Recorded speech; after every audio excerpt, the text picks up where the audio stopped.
नमस्कार दोस्तों, स्वागत है आपका अपने प्लेटफॉर्म एनसीईआरटी बाय विक्रम पर। जैसा कि आपको पता है कि एनसीईआरटी के वीडियोस खासतौर पर रिकॉर्ड किए जा रहे हैं हमारे साथी अध्यापकगण के लिए और जो बच्चे सिविल सर्विसेज की तैयारी करते हैं उनके लिए। जी हाँ, यदि आप कोई भी एनसीईआरटी का सब्जेक्ट पढ़ना चाहते हैं लाइन बाय लाइन, तो चैनल के प्लेलिस्ट वाले सेक्शन पे जाइए। वहां आपको हिंदी माध्यम व इंग्लिश मीडियम दोनों माध्यम में क्वेश्चन आंसर के साथ आपके सभी सब्जेक्ट पढ़ाए गए हैं। वह सबके लिए अलग-अलग से प्लेलिस्ट बना दी गई है, तो एक बार आप प्लेलिस्ट पे जरूर विजिट करें। तो चलिए अब हम स्टार्ट करते हैं हमारा आज का टॉपिक। तो हम चैप्टर 7 पढ़ रहे थे, कक्षा 6 का एनसीईआरटी का लाइन बाय लाइन। तो इसमें हम पहुंच चुके हैं टॉपिक 7.8 से, और आपसे मैं कहना चाहूंगा कि आप चैनल की प्लेलिस्ट पे जाके वहां मैथ की आपको प्लेलिस्ट मिल जाएगी, वहां से एक-एक करके क्लास को पढ़ें, ताकि जब तक आप पिछला नहीं पढ़ेंगे तब तक आपको आगे समझने में परेशानी होगी। तो चलिए शुरुआत करते हैं। तो आज का हमारा टॉपिक रहेगा, वो रहेगा भिन्नों को जोड़ना, कि हम भिन्न किस प्रकार से जोड़ सकते हैं। तो मीना के पिता को चिक्की बनाई है। मीना ने इसका 1/2 भाग खाया है और उसके छोटे भाई ने 1/4 भाग खाया है। मीना और उसके भाई ने मिलकर चिक्की का कितना भाग खाया?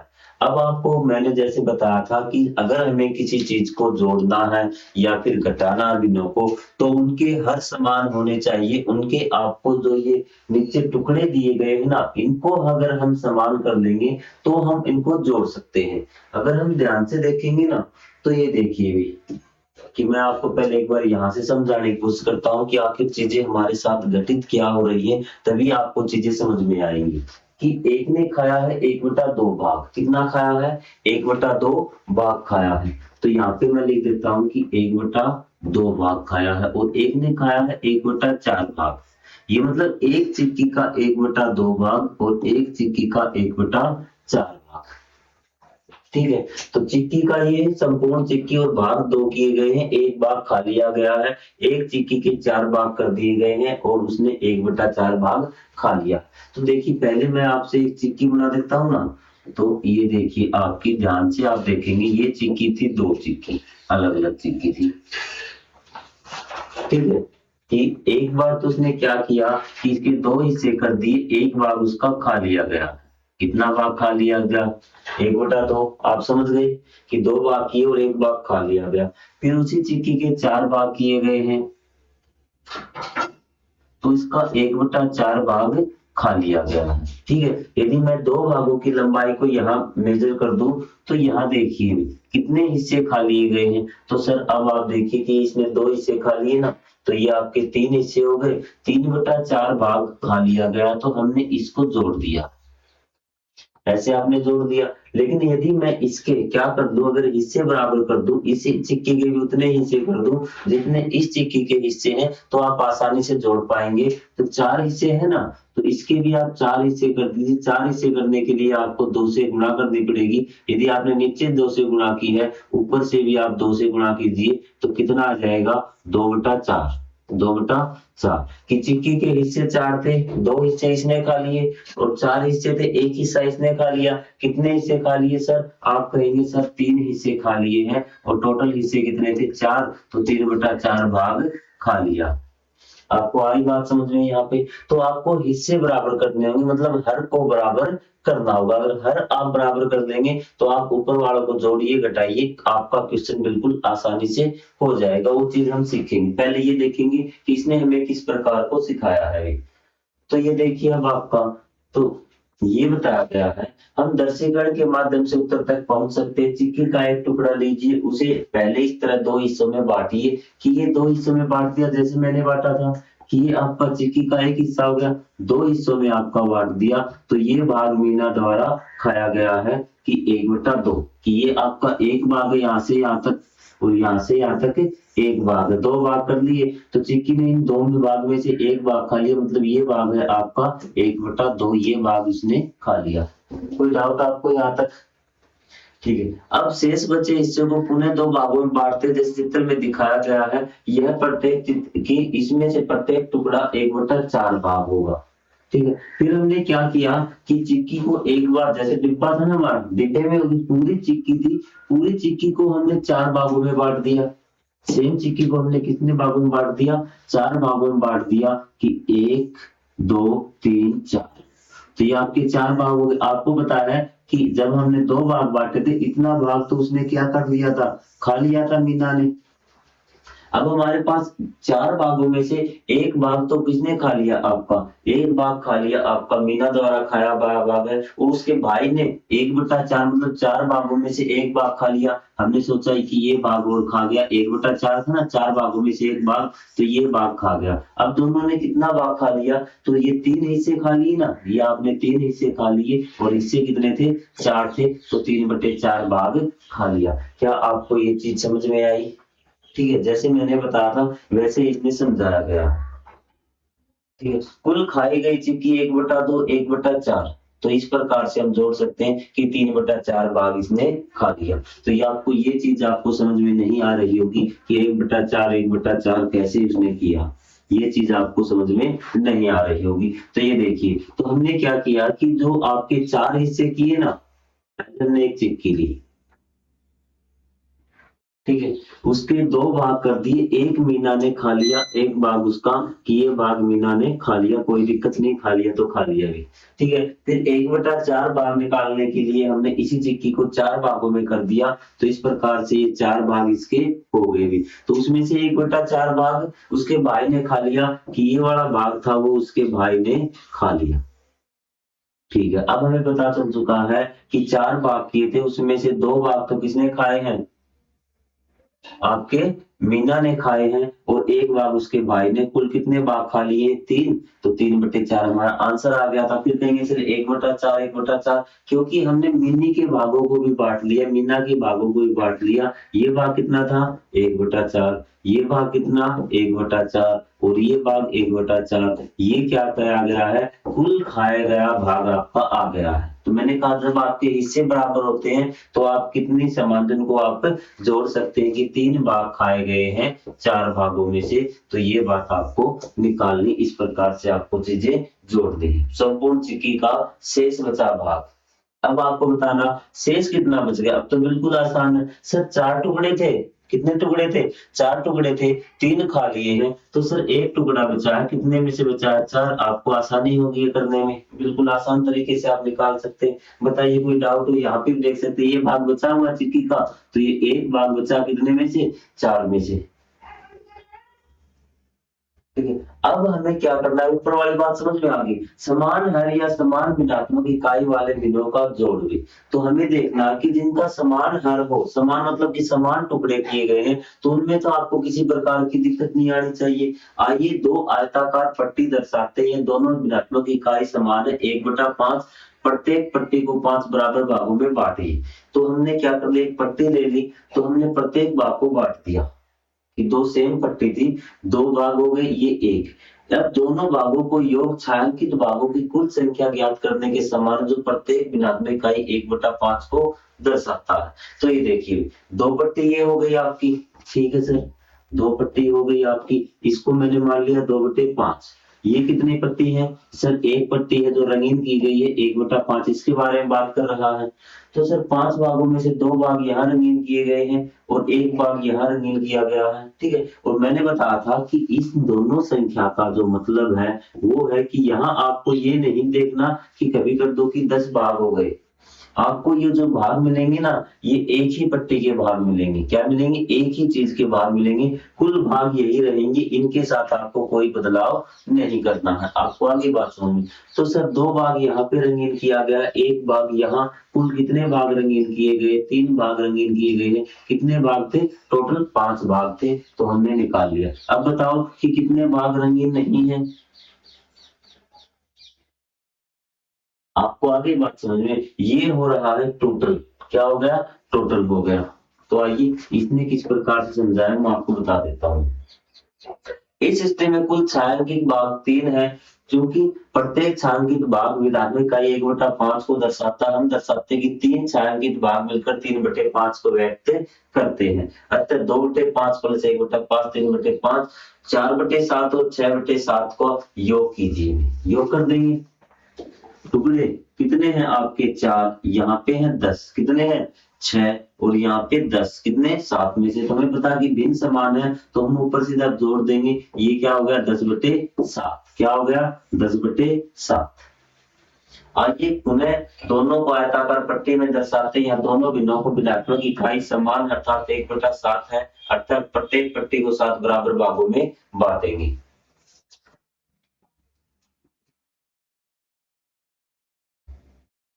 ठीक है, तो ये आपकी कितनी पट्टी हो गई, 7 में बांट दिया आपने, 7 टुकड़ों में, 4 यहाँ पे रंगीन कर दिए और आपने 6 यहाँ पे रंगीन कर दिए। तो टोटल भाग कितने हो गए आपके, 10 हो गए ना, कितने हो गए, 10 हो गए। इसका प्रत्येक छायांकित भाग भिन्नात्मक इकाई 1/7 को दर्शाता है, इसलिए 10 छायांकित भाग मिलकर भिन्न 10/7 को दर्शाते हैं, जैसा कि चित्र में देखा जा सकता है।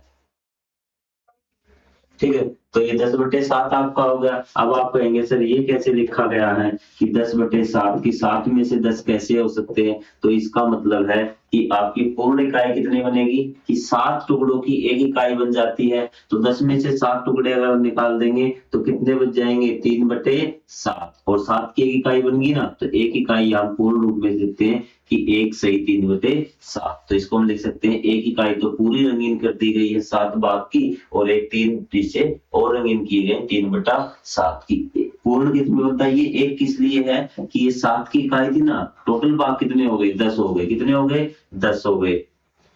आपको आगे बात समझ में, 7 इकाई की पूर्ण रूप से एक वस्तु बनती है, तो वो एक हमने अलग से निकल दिया कि एक हमारी कंप्लीट हो गई, और 3 इसी रूप से 3/7 इकाई के रूप में हमने उसको लिख दिया। ये चीज आपको समझ में आई, जोड़ कर देंगे यदि हर आपका समान है, टुकड़े अगर आपके समान है।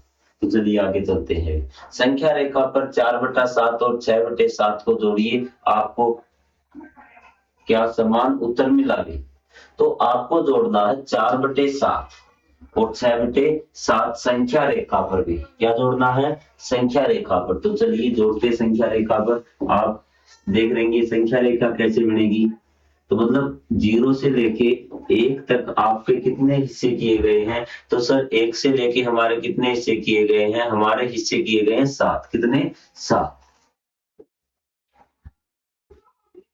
ये 0, ये आपका 1, हिस्से किए गए हैं 7, ये आपका 2 हो गया। तो ये आपका हो गया 1 2, 2 हिस्से हो गए 3 4 5 6, और ये आपका 7 हिस्से हो गए।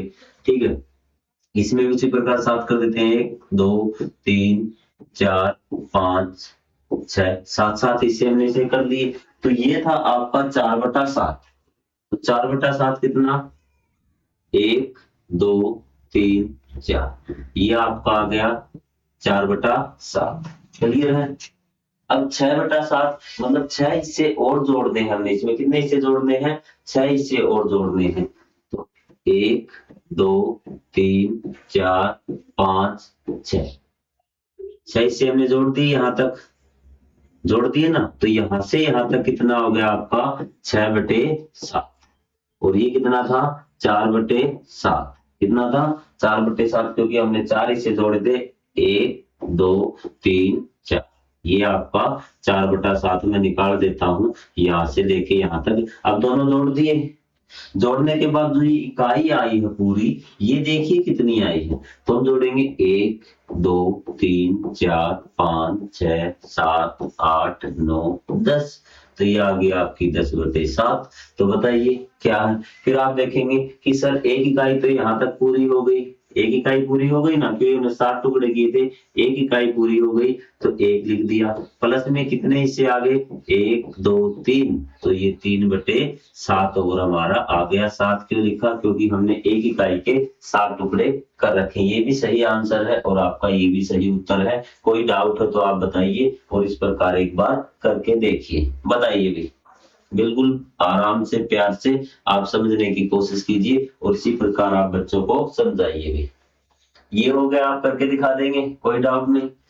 विभिन्न हर या भिन्नात्मक इकाई वाले भिन्नों का प्रयोग। अब हमें क्या करना, अब तक हम देख रहे थे कि हर आपके समान है, जो हर नीचे टुकड़े हैं वो समान है, लेकिन अब हमें ऐसी हर दी हुई मिलेंगी, भिन्न दी हुई मिलेंगी, जिनके हर समान नहीं होंगे। नीचे वाले जो संख्याएं हैं आपकी वो बराबर नहीं होंगे, उन्हें हम किस प्रकार से जोड़ेंगे या घटाएंगे। अब कहेंगे सर ये 1/4 और 1/3 का योग ज्ञात कीजिए। हम पहले तो कर देते थे, अगर यहाँ 4 होता ना तो 1 और 1 2/4 कर देते, लेकिन मैंने आपको बताया कि सबसे पहले हर को समान कीजिए, किसको, नीचे वाले को समान कीजिए। सही तरीका आप यही है।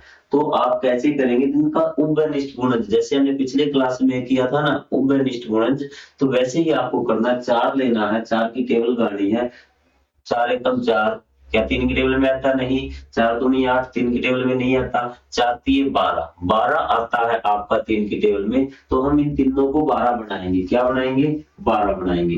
तो 1/4 को अगर मैं 12 बनाना, 4 को 12 बनाना, 3 से गुणा करनी पड़ेगी, तो ऊपर भी आपको 3 से गुणा करनी पड़ेगी। ये हो गया आपका 3/12, बन गया 12। इसको अगर 1/3 को अगर आपको 12 बनाना, कितना?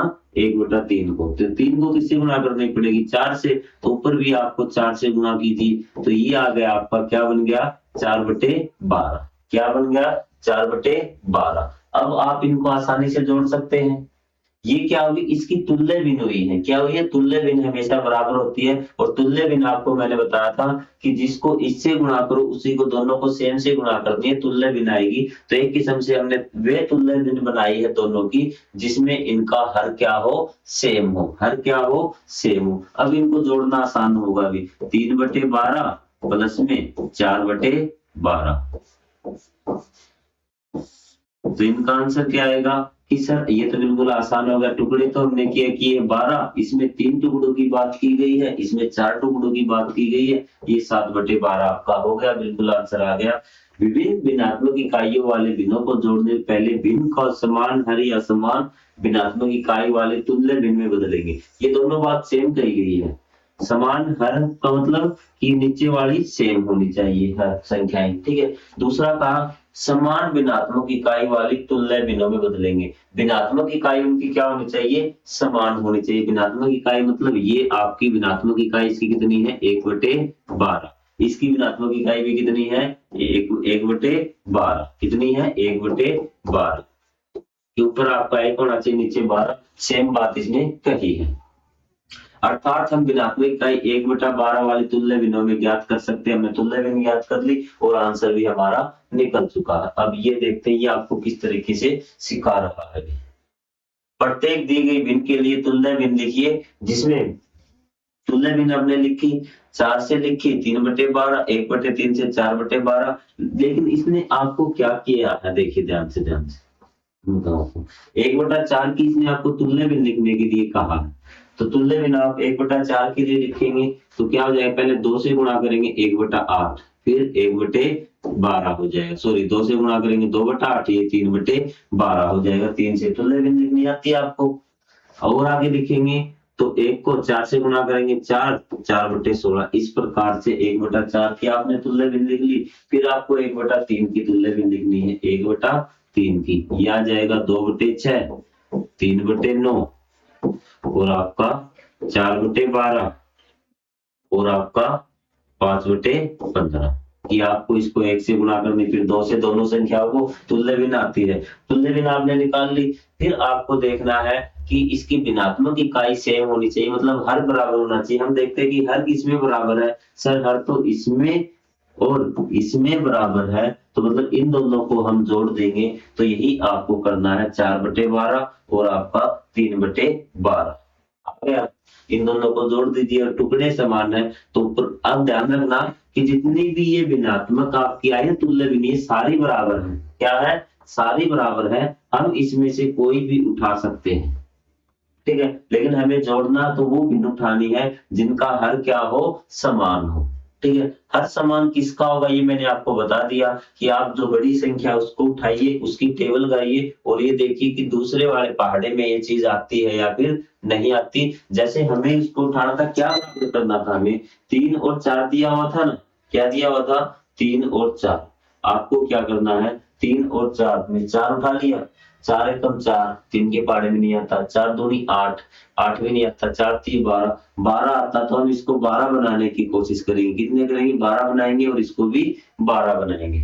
आगे बात समझ। या फिर ये तरीका आप अपना सकते। इस प्रकार तुल्य भिन्न लिखते जाइए सभी की, और जब तक देखिए दोनों में बराबर नहीं आता उन संख्याओं को उठा के जोड़ दीजिए। आपको आगे बात कहानी समझ में?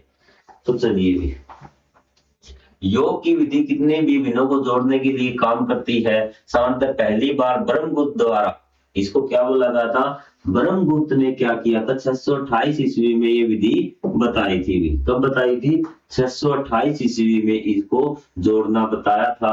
हम भिन्नों के विकास के इतिहास का वर्णन अध्याय में आगे विस्तार से करेंगे। अभी केवल भिन्नों के योग के द्वारा ब्रह्मगुप्त बताई गई विधि के चरणों को समझते हैं। ब्रह्मगुप्त के बारे में हम समझते हैं कि ब्रह्मगुप्त ने भिन्नों को जोड़ना किस प्रकार से बताया था, ये चीजें हम देखेंगे भी। कोई भी डाउट अगर आपको आ रहा है समझने में कि ये चीज समझ में नहीं आई, आप कमेंट कर सकते हैं। हम उस वीडियो को और आसानी से आपको समझाने की कोशिश करेंगे और आपके डाउट क्लियर करने की कोशिश करेंगे।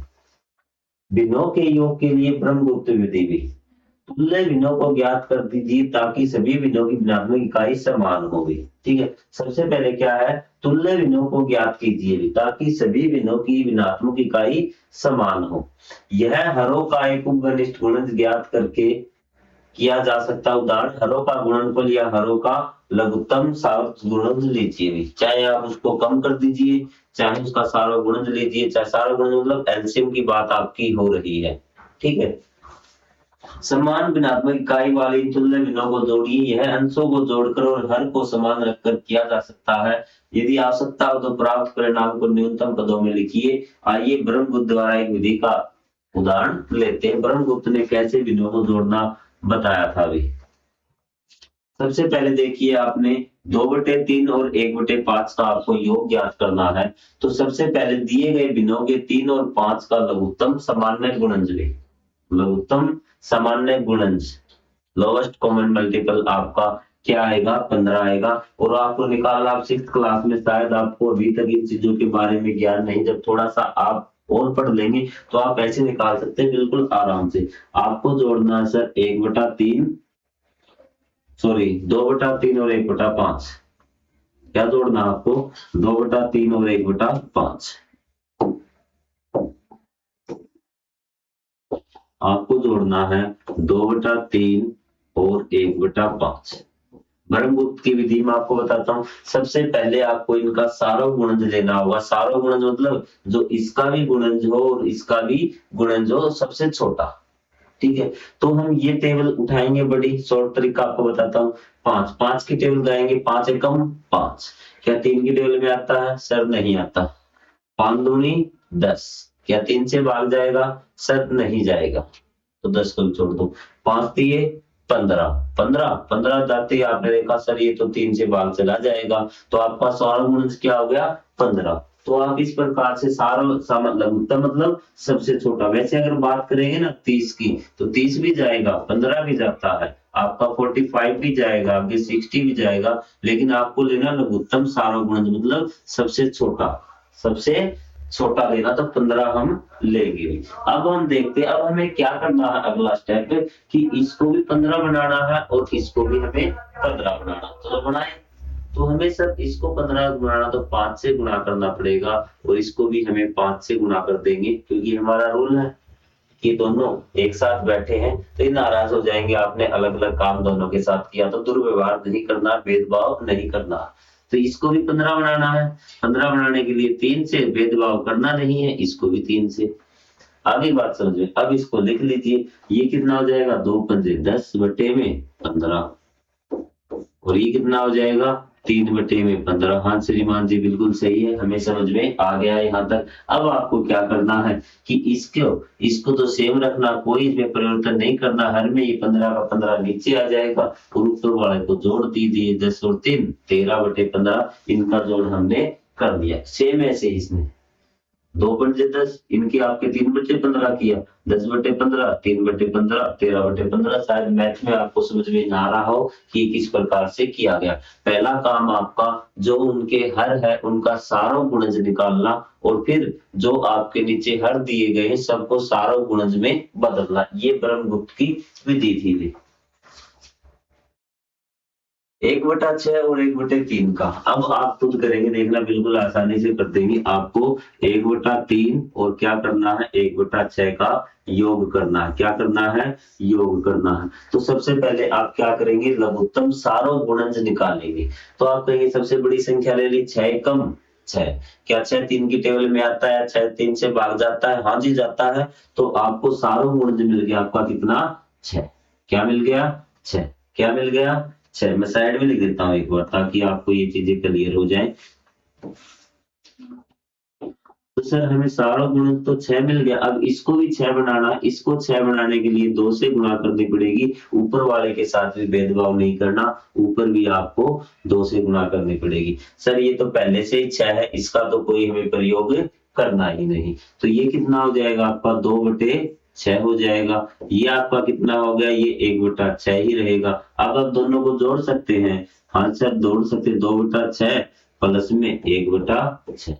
और आपको क्या करना है? नीचे वाले में कोई छेड़छाड़ी नहीं करनी। 6 का 6 लिखना है, ऊपर वाले को जोड़ के लिख दीजिए 3/6। बस हो गया आपका क्वेश्चन। बताइए कोई डाउट हो तो इसमें आगे बढ़ जाए। तो यही काम इसने किया है। यदि अब आवश्यक हो तो 3/6 को यदि आवश्यक हो तो इसको देख लीजिए, क्या ये दोनों किसी एक संख्या से भाग जा रहे हैं? हाँ सर ये जा रहे हैं। दोनों किससे भाग जा रहे हैं? 3 से भाग जा रहे हैं। किससे भाग जा रहे हैं?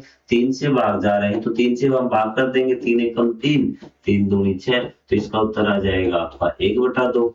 ये अंश और हर दोनों को 3 और 3 सबसे बड़ा सामान्य गुण में विभाजित करके किया जा सकता, मतलब उसको काट के लिख दीजिए।